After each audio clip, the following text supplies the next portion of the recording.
This is the Lone Crater YouTube. We hope this video helps. In this video, I will explain how to make omelets differently. First, gather your ingredients. You'll need 2 or 3 large eggs per serving, a small amount of milk or cream, and your choice of fillings. Whisk the eggs gently until the yolks and whites are just combined, but avoid over-whisking. This simple step sets the stage for a perfect omelet, whether you prefer it classic or with a unique twist. Next, let's master the cooking technique. Heat a non-stick pan about 8 inches in diameter over medium-low heat.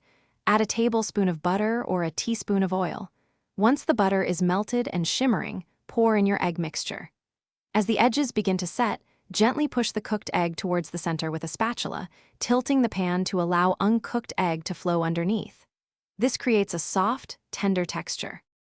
Now for the fun part, creative fillings.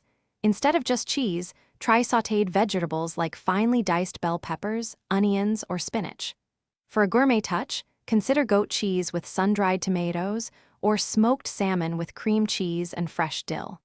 Remember to have your fillings pre-cooked and warm before adding them to the omelet, ensuring they blend seamlessly with the eggs. Finally, let's talk about folding and presentation. Once your omelet is mostly set but still slightly moist on top, add your warm fillings to one half. Gently fold the other half over, or fold it into thirds for a more elegant look. Carefully slide the omelet onto a warm plate.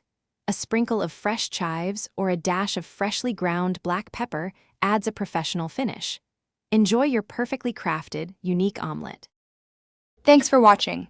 Consider subscribing if we helped you.